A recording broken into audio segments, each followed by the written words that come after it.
Hello, and welcome to Check This Out. I'm your host, Rachel Barenbaum, author of the novel Atomic Anna, and I'm here to bring you emerging and diverse authors, books, and ideas I think you should be reading and thinking about. Check This Out is a brand new show. We are a partnership between NHPR and the Howe Library in Hanover, New Hampshire, and we are so excited to be here bringing you these conversations. If you missed this show or any of the other shows that are coming out soon or have already aired, you can go to nhpr.org or thehow.org to hear them in full. Today, my guest is the one and only John Manuel Arias. I am so excited to bring him to the show today to talk about his debut novel, Where There Was Fire. It is absolutely stunning, this book. And what hooked me was the question that he asks on every single page, which is, what is the cost of a banana?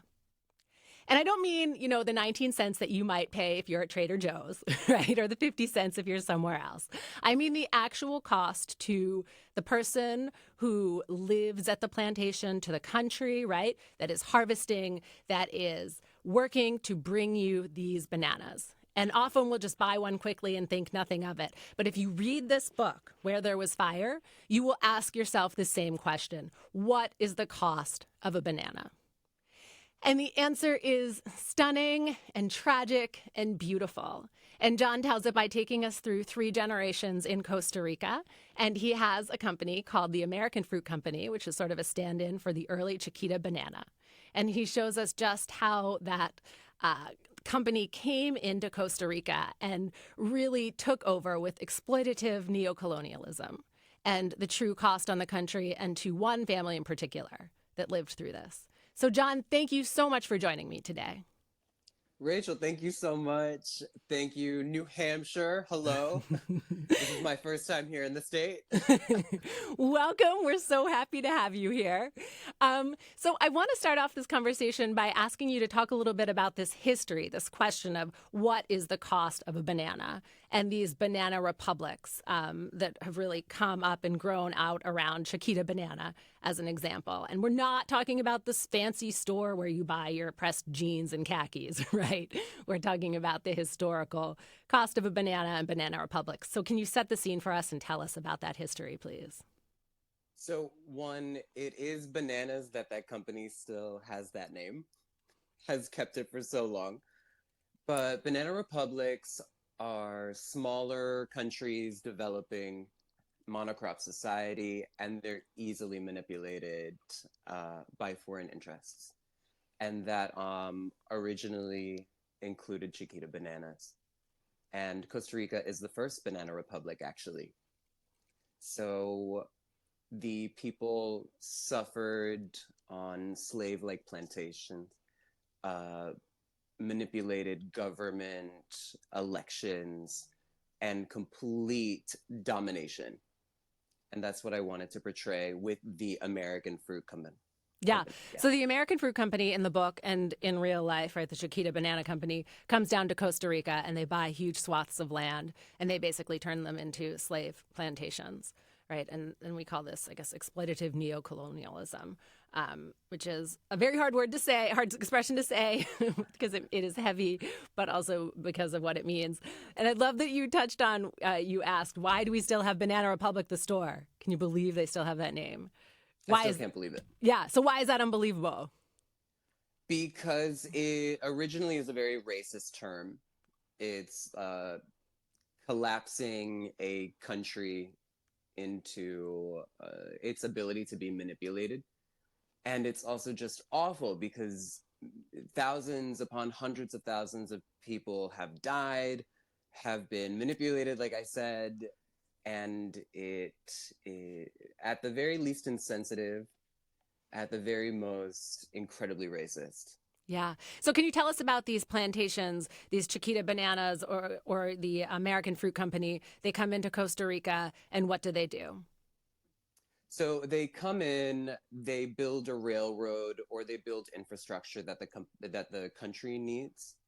And that allows them to influence local governments and then greater state governments and then greater national governments. So they have these countries accrue debt and they get land, they plant bananas, and then they essentially plant people that will live their entire lives feeding this beast that feeds upon them. I love this. They plant people. So what does that mean? So that means that these companies value the fruit over human lives. And so people are born for generations on these plantations.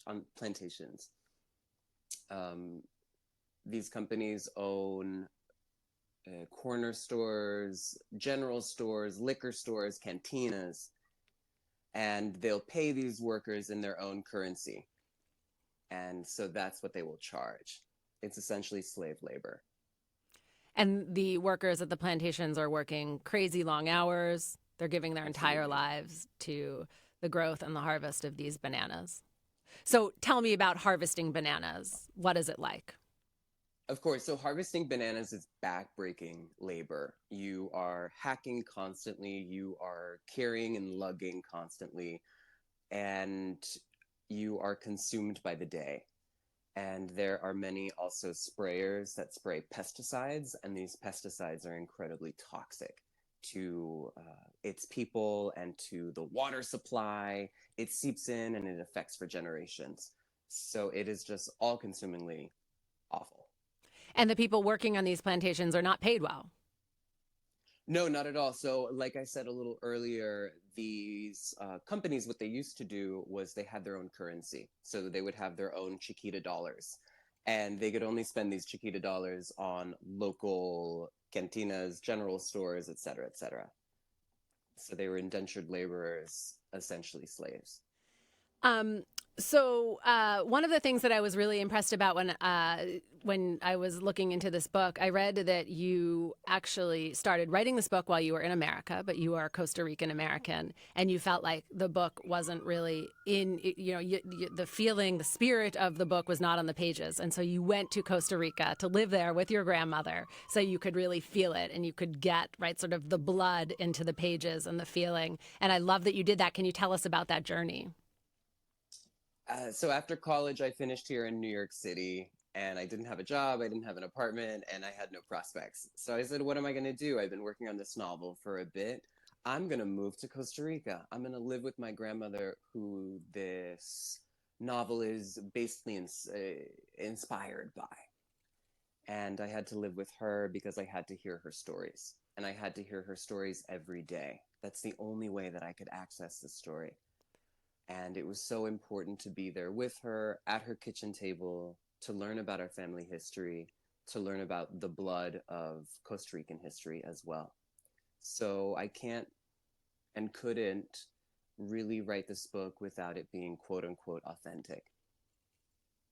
So this book is very personal for you. It is incredibly personal.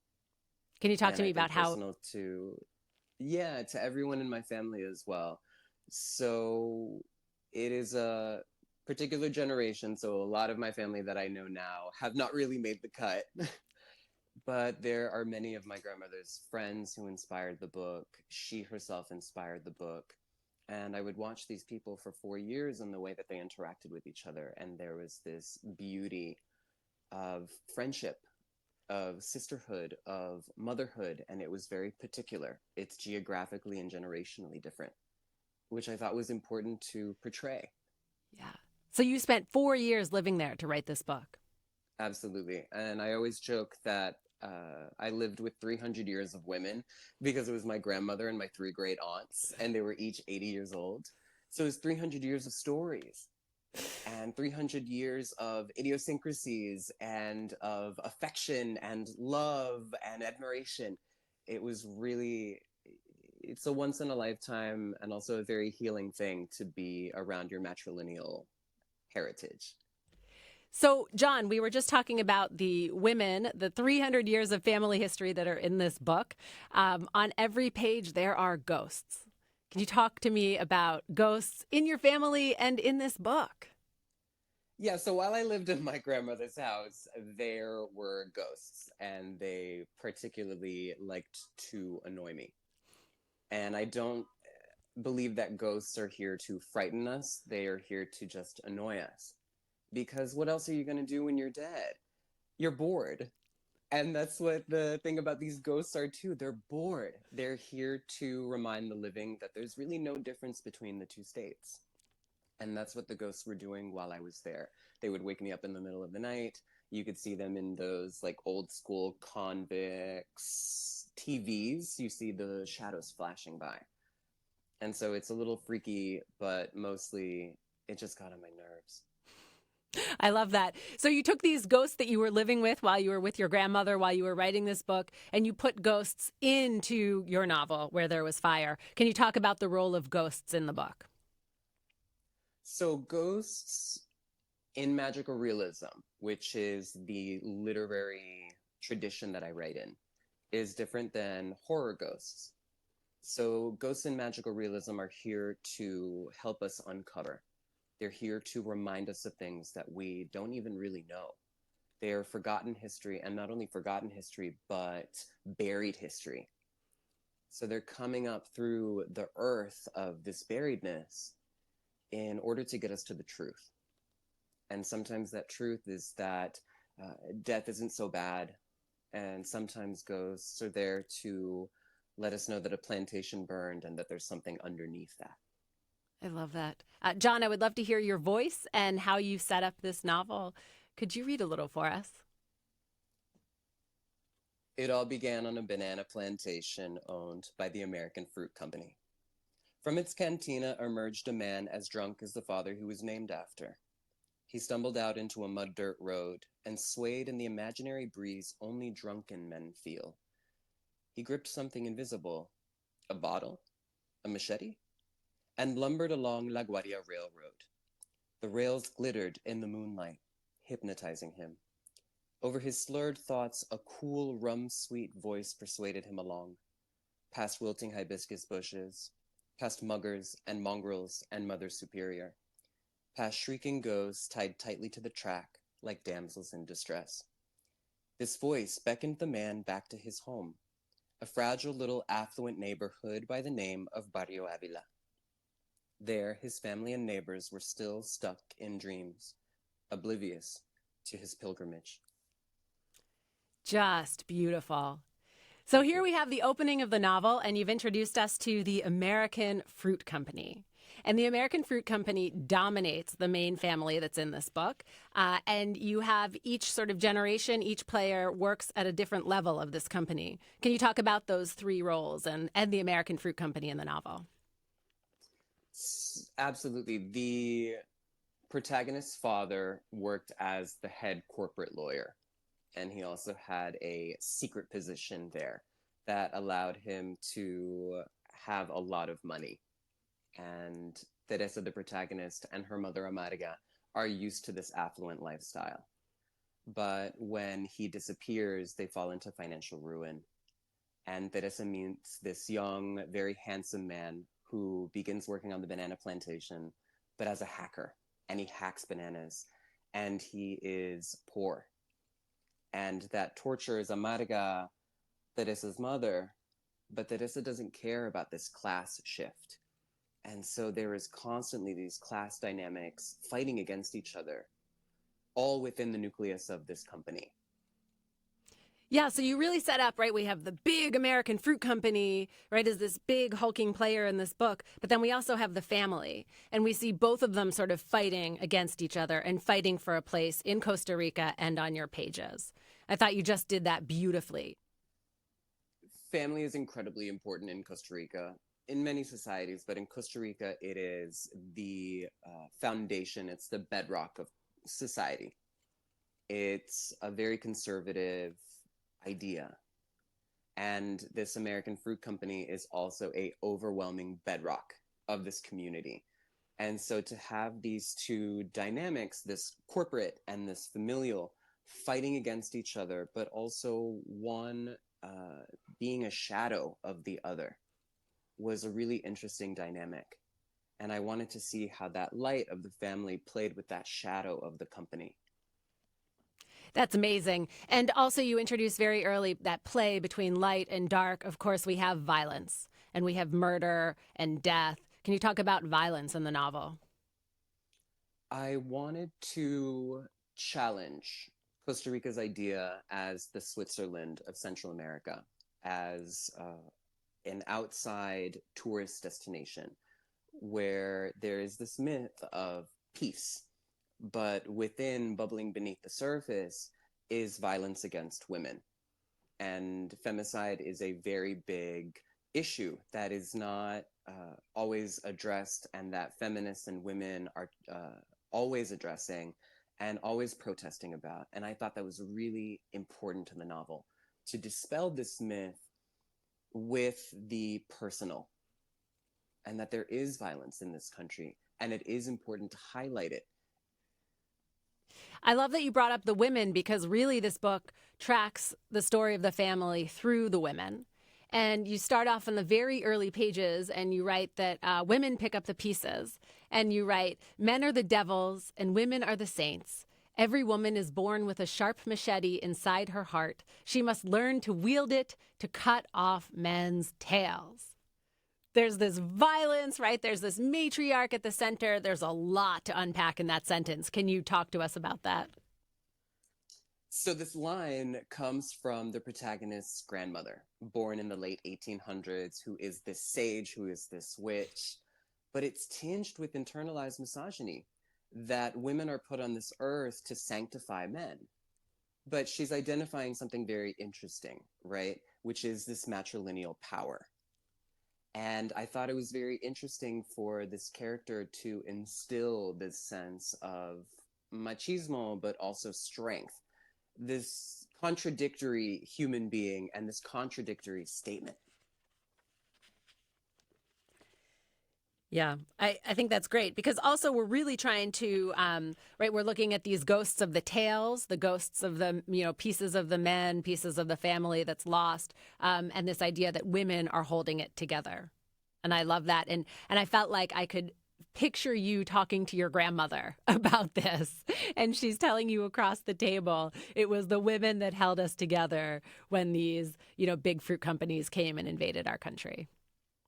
Yeah, and that's an unfortunate pressure in Costa Rican society and across the world, of course, but that women are tasked with keeping everything together. That's not always fair. It's usually not fair. They have to box themselves into the perfect mother, the perfect wife, and they have to keep everything stable. And that's a lot of pressure. And men need to take more of that pressure. John, I want to talk a little bit more about this exploitative neocolonialism, right? This idea that these big American companies are coming into Costa Rica and taking over, and they're not being held accountable for their actions. How did you first find out about that? I have a degree in Latin American studies, and so I didn't really get into the meat of it until I went to college. And learning the history of the United Fruit Company, which is today Chiquita, radicalized me in a very itself violent way within myself. And I knew, because I wanted to be a writer, I knew I had to write about this in some way. And learning the history of Costa Rica and its interwovenness with the United Fruit Company was a no-brainer for me. And then I learned about toxic pesticides that these companies used and how it affected the health and well-being of workers and the ramifications and how it affected their families, usually the women. Do you remember a moment or a specific text that you read when something clicked inside of you and you realized, like, this is what destroyed my country? I watched this documentary called Bananas! Exclamation point. It is about this particular pesticide called Nemagon that was used by Dole fruit in the 1960s and 70s that actually sterilized 30,000 Costa Ricans. And when it was shown at Cannes, the Dole Fruit Company got wind of it. Their lawyers sued Cannes, and it was not shown again. So it also shows the power of these lawyers, the power of these companies, which was a little bit of a paranoia about me publishing this novel. That's why I had to sort of rebrand as the American Fruit Company, because the prospect of getting sued, the prospect of all of these things is real. When I went back to Costa Rica and I was telling everyone that I was writing about a particular pesticide, a particular moment in banana history, they said, oh, they're going to put you in jail. It's known to us that the overreaching, the overarching power of these companies. But here it means something completely different. But I'm bringing not baggage, but a little bit of anxiety. But I knew that this was an incredibly important story to tell. I had to. And that's the only way that I know how to do this particular aspect of activism, is put it on the page and convert one person, one reader at a time. Amazing. You're this one guy standing up against these big multinational corporations, all that money, all those lawyers, and you're telling this story. Are you terrified? My great-grandfather, actually, listening to my grandmother's stories, he was a union leader against the United Fruit Company in the 30s. So he was a syndicalist and a communist, and he fought against this company. And during the Civil War, because he was a communist, he was hunted down. And he had to escape into a cave on the outskirts of San Jose. And my great-grandmother would bring him food. She would sneak away in the darkness and bring him food. Years later, he came back, and my grandmother says that when she saw him, she didn't recognize him. His beard was down to his chest, and he was skeletal. Wow. But that is the price that one pays. So hopefully I pay less of a price, but it is in my bloodstream, I guess, to fight against this. And I think that is a role that I am more than willing to take on. Well, this is why we read. This is why you write, right? So that you can tell these stories, so that we can sit here and have the privilege of talking about this and making sure that people hear us, that the price of a banana is steep. Right. And it goes through generations of families. And in particular, in pertaining to this book, the price is steep for families in Costa Rica. So let's go back to this chemical, nemagon. Did I say that correctly? You did. Okay. Let's go back to this chemical, nemagon. In the book, you talk about it. It's used on the plantations, and it has sterilized most of the men that are working, that are harvesting the bananas. They have no idea this is happening. And it rattles them, right? It terrifies them. And one of the doctors actually has this sinister moment where he tells one of the workers that, his children can't be his because he's sterile. Oh my God, is that heartbreaking? Can you talk about that and how you came to that? So I wanted to incorporate the very real nature of nemagon. Nemagon existed, and fruit companies used it. And they knew that it was sterilizing the workers. And this American doctor shows up in order to, hopefully this is not a spoiler, but he goes to cover it up so that this company can save itself from litigation. And as he's doing so, he's testing these workers. There is one particular worker that bucks at his Americanness, his authority as this Yale-educated American doctor. And who is this Costa Rican laborer to frighten me, to threaten me? And he does the ultimate violence, which is attacking another man's masculinity. And masculinity is very important in Costa Rica. Machismo is very woven in. And so to tell a man that they're sterile, in the narrative it says it's worse than telling him he's a woman. And it is this... The novel is so much about toxic chemicals, but also toxic masculinity. And so what happens when those toxic masculine forces, divided by race, divided by class, divided by country, what happens when what explosion results? Yeah. Very, very powerful in the book, and the explosions that we see. Literally, you open with the fire, right? Page 1, and you read that to us beautifully. But this leads me to my next question, which is really, how do we move forward, right? We know that we've had this horrible company, this conglomerate come down, it's destroyed this family, 3 generations that you've showed us. How do they move forward? How do they repair? It's so difficult because so many of the characters, like us in real life, the past clings onto us and it weighs us down and it brings us back. And a lot of the characters are unable to reconcile the past, and that's fair. But there are key characters who want to understand it in order to move forward as a bomb, discovering and uncovering as a way to find themselves. And once they do, they can move forward. The title of the book is a proverb in Costa Rica. Donde hubo fuego, cenizas quedan. Where there was fire, ashes remain. And these ashes are evidence that people existed, that lives existed, even though this fire, even though these greater powers that be tried to erase it. And for many of the characters, they're looking at the ashes scattered in the dirt and trying to piece things back together. Just beautiful. We find a very powerful scene towards the end of the book where one of the main characters actually digs out a necklace that she finds, right? Literally finds the past in the ashes and tries to move forward. Can you talk about the symbol there and that push, that need to keep going even in the face of horrific tragedy? That was actually a very difficult scene to write. There's so much desperation in this character's heart.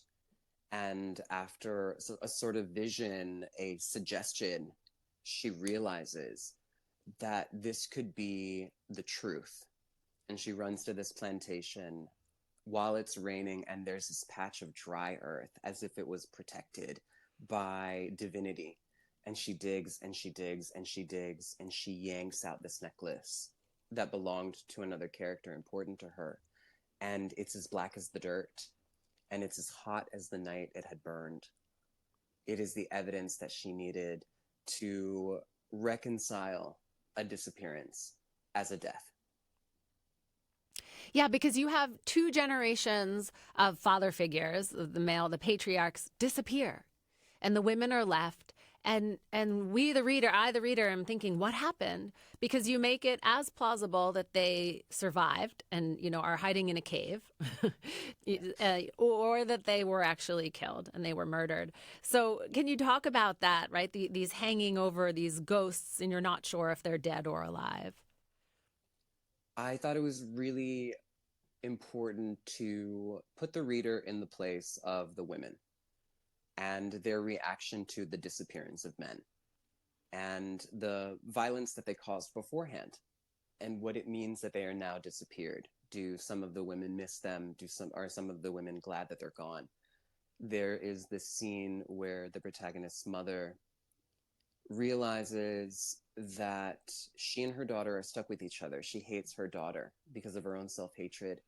And in the narrative it says, and she thinks that when men are gone, everyone else dies.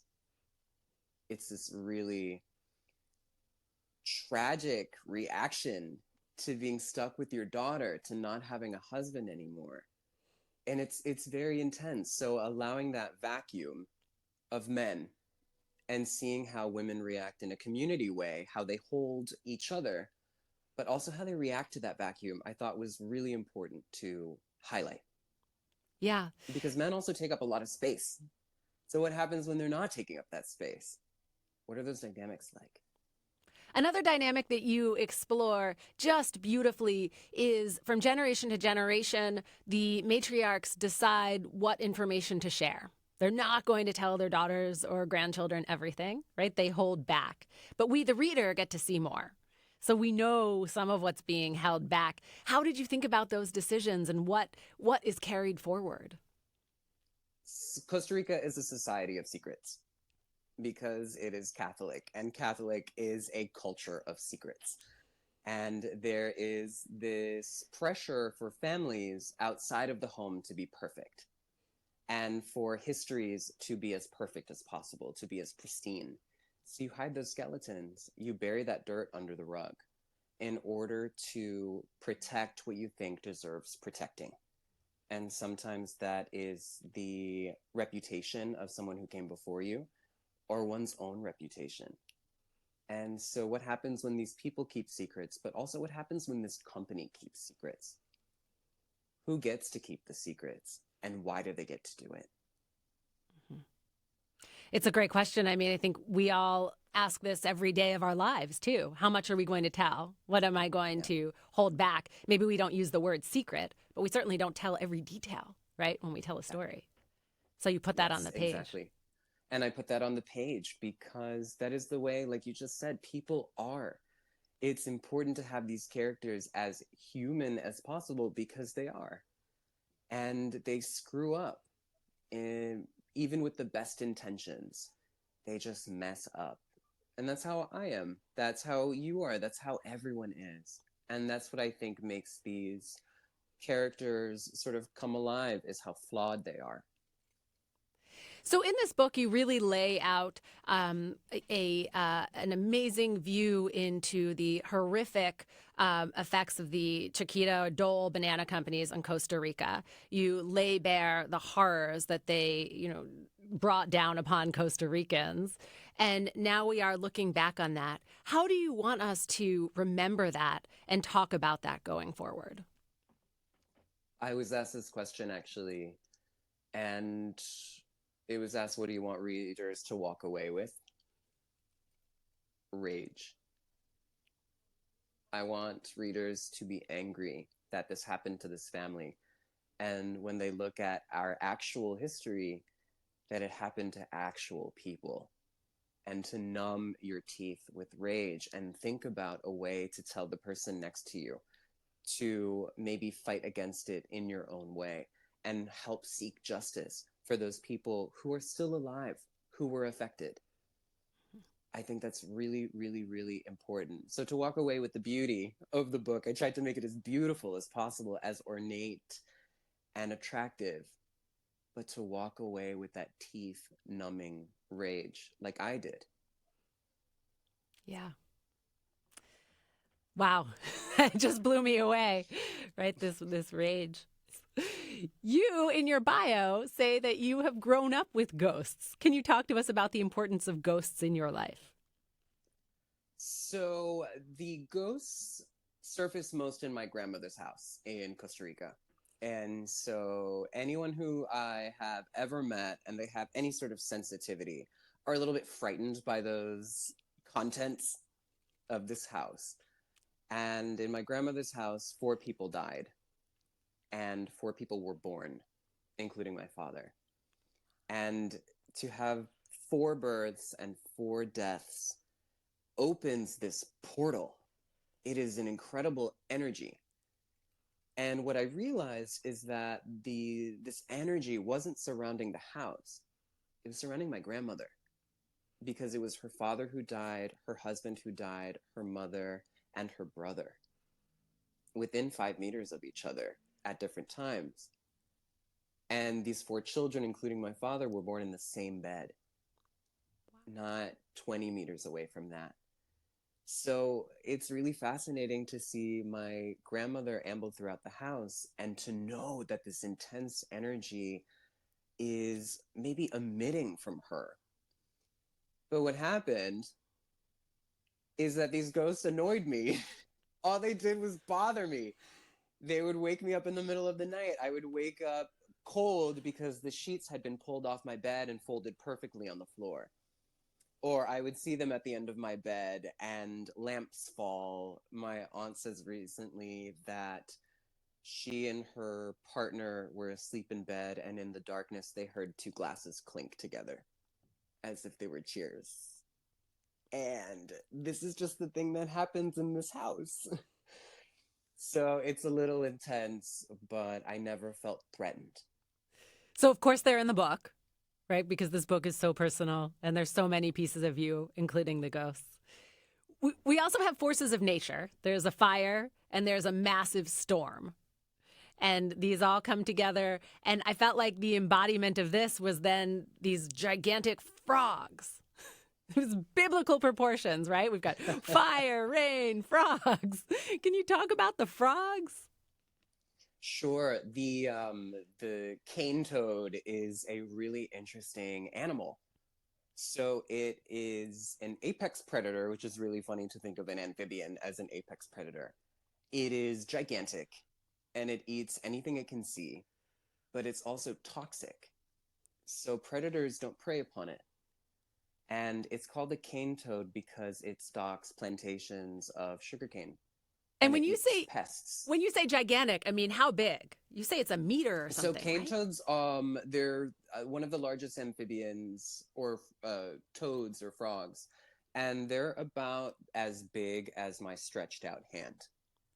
They're large, they're huge, they're bigger than bullfrogs.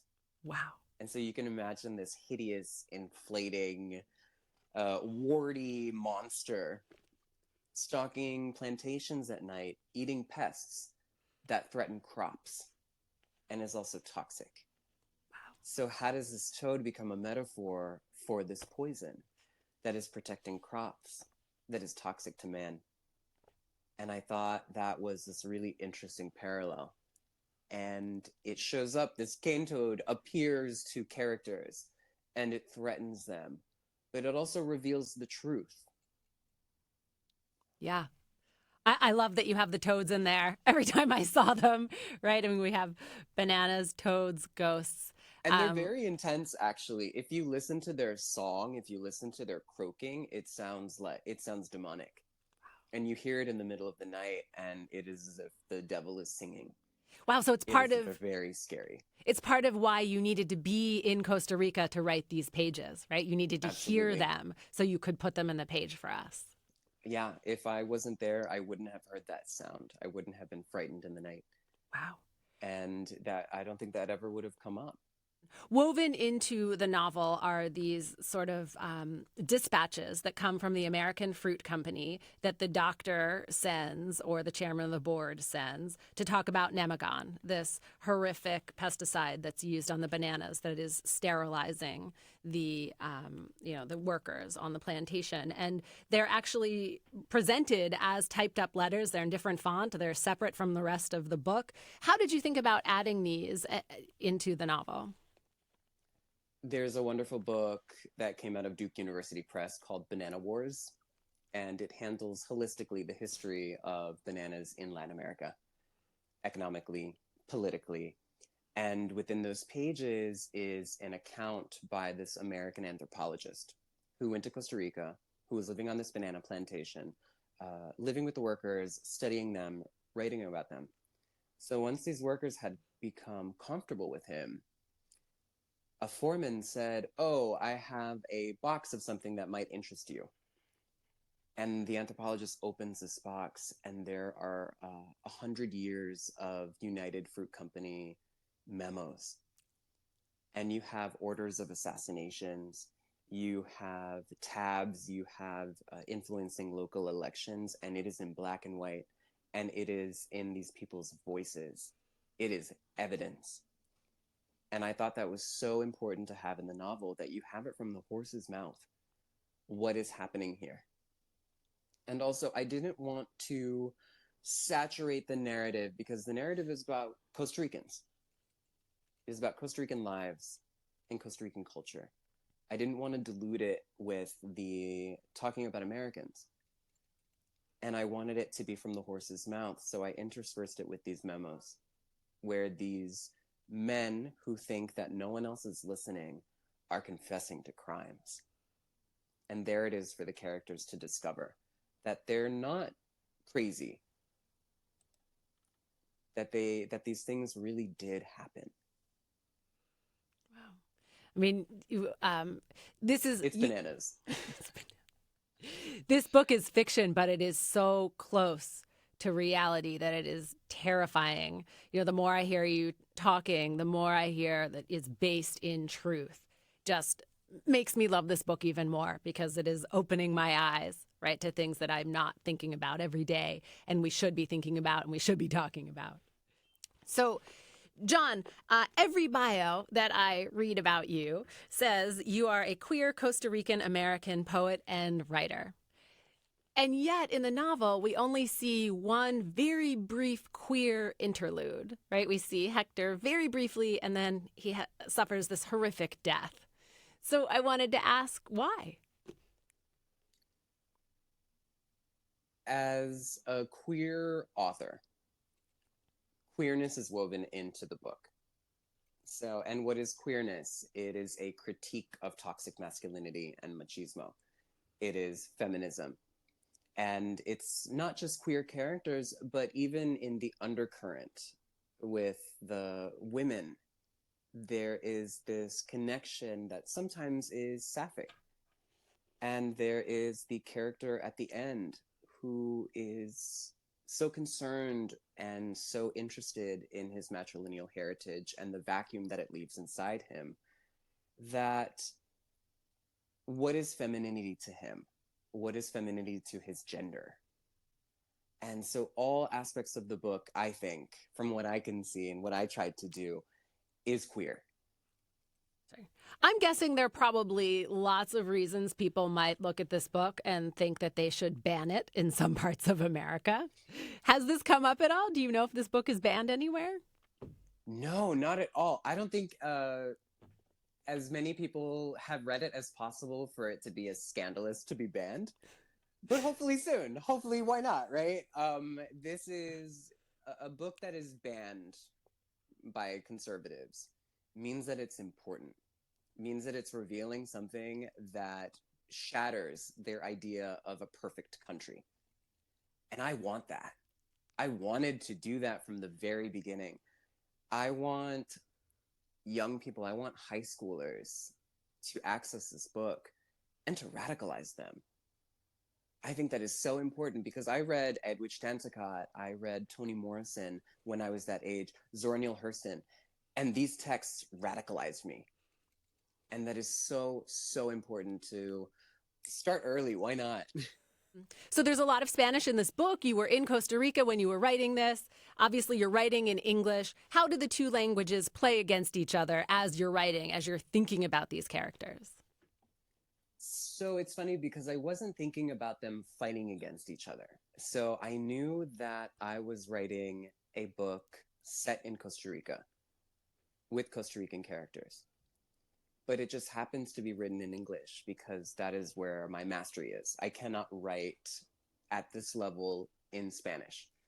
And so there are upside down exclamation points and upside down question marks in order to indicate to the reader that this is happening in Spanish. And there are just some words as well that seems as if they're crudely translated because they work better for the narrative and the metaphor. So for example, in the United States, we call them a bunch of bananas. In Spanish, it's a hand of bananas. And so how does that sort of crude translation work into a really cool metaphor? So these languages are helping each other more so than they're fighting each other, I think. Yeah. John, I want to switch gears a little bit and talk to you about writing process, the writing of this novel and being an author in general. So you write poetry and prose, right? Can you talk about how you switch between the two and how you see both of them as a writer? Sure, they definitely influence each other, but mostly it is the poetry that influences the prose. So I love, above all, you can have a bad plot, you can have unlikable characters, you can have a very confusing book. But if the lines are good, you've got me for the whole time.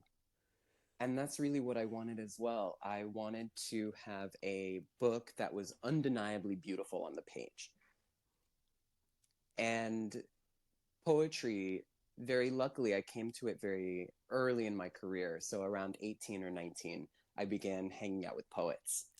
And I said, oh, you all are super cool. And I love the way that you approach language, the way that you approach syllables and beats and the sonic potential of language. And that's what I really wanted to imbue on those pages. So how do you write then if you're thinking write line by line and by these beats, but with a novel you have a whole plot you have to get through. So how do you balance those? Totally. So I had to become an outliner. I am a novelist that outlines. And I stick to the outline until it doesn't work. And that's fine. So the outline, I'm not completely married to it, but I need that skeleton because a novel is a body. So you have the skeleton to keep it upright. You have the organs of the prose. You have that cellular level of the lines and the syllables and the sounds. So I just need the entire picture, the entire body in order to write my books. You are very good at social media. Your Instagram profile is amazing. It is super fun. Can you talk about how do you see social media, as a part of your writing life? So it's funny. I actually think I'm very bad at social media, but I think I'm told otherwise. And I guess one of the things that I'm known for, I've created a meme out of myself, are these Martha Stewart edited photos of her holding my book. Because I love Martha Stewart. I think she's super cool and she's super fun. She is the original influencer. And what would it be like to see her holding my book? And so I'm honestly waiting for a cease and desist from her lawyers, which I will then frame in my house. But it has become this meme, and people associate Martha Stewart with me. When she came out with the Sports Illustrated issue, people were sending me that link at 8 in the morning. So, I mean, I guess branding is really important on social media. And if it's absurd, then absurd is a brand. But most writers are so scared of it, right? We don't want to be on social media, and you have overcome that.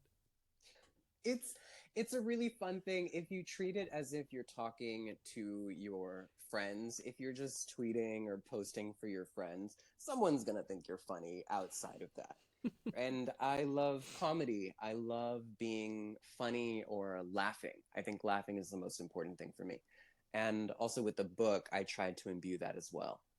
Is that lightheartedness, is that little bit of sarcastic absurdity, which I guess I live in my daily life on social media. Oh, amazing. So this is your debut novel. What have you learned as you've gone out into the world with this book? Oh man, what have I learned? Everything. And a lot of things that I didn't want to learn, especially about this industry. This is a really difficult industry. It is very, I've learned that it's very hostile towards queer Latin American writers. It's hostile towards someone like me. I'm And a lot of sorry. people who are my friends as well. I mean, it is the way that it is. Would you mind And sharing with us how you learned that it's hostile towards you? I'm sorry to hear that. sure, when I was querying agents, I had an agent get back to me and she said, I didn't know that Costa Rica had a civil war, and I don't think readers will either. So I'm going to pass. It is that tiny microaggression that because I'm coming from a literary tradition and a culture that is unknown to a white audience, because she was talking about the white gaze, which any author of color is fighting constantly against. And so to have it like a AFC company memo, it is in black and white, and it is an admittance of white supremacy, is difficult. I had film agents tell me that they wish that my novel had more of an American entry point, that they couldn't sell it because it didn't have an American entry point. And so stories about Latin America, about Central America, about Costa Rica are only important when seen from an American perspective. And that has been super hard, but I've fought against it. And here I am, still fighting. Because also, there is an American cultural understanding of Costa Rica as a tourist destination. They don't think about its people. They don't think about its history. And this is the first time that they've even thought about Costa Rican families and an American influence on their lives that is not at a resort or at a yoga retreat. So that has been its own battle. Well, I'm glad that you're fighting as hard as you are because this voice, this story is important. And Thank you. I, for one, have loved learning everything that I did from your pages. Thanks so much. What advice do you have for new writers? Oh man, new writers, keep going, but have a strategy. Don't go into it completely ignorant. And I don't mean that in a pejorative way. I mean study. When you are querying agents, look at your favorite novelists, turn to those acknowledgments and see who their agent is. And study that agent, see what they want. Buy Before and After the Book Deal by Courtney Mom. That is a transformative text for a writer's career. Courtney really did it for the culture. She did it for me. She did it for everybody. It is a fantastic book and it is very helpful. So keep going. Believe in yourself. I'm on year 14 of this project. I started the first lines that are still in the book. They're still buried somewhere in that book when I was 18. And here we are 14 years later. So keep fighting, keep believing in yourself, especially if you're a part of a marginalized group, because your story matters. You've been listening to Check This Out on NHPR. I'm your host, Rachel Barenbaum. My guest today was John Manuel Arias. We are talking about his debut novel, Where There Was Fire. I'm here to bring you emerging and diverse authors, books, and ideas I think you should be reading and talking about. If you love these books as much as me, and I know you will, go to your local library and check them out, or go to your local bookstore and buy a copy. This show is brought to you through a partnership between the Howe Library in Hanover, New Hampshire, and NHPR. Our producers today are Jared Jenish, Megan Coleman, and NHPR's Emily Quirk. The Howe Library Director is Ruby Simon. NHPR's Program Director is Emily Quirk. The show is sponsored by the Jack and Dorothy Byrne Foundation and the Howe Library Corporation. Thank you for listening. If you missed part of the show or you want to hear more, go to nhpr.org or thehow.org. I'll be back next time with my guest, Ayanna Mathis. We will be talking about her novel, The Unsettled. It is amazing and you don't want to miss it. Go to your local bookstore, go to your library, and check out copies so you can prepare for the show or read John's new novel, Where There Was Fire. Thanks for joining us.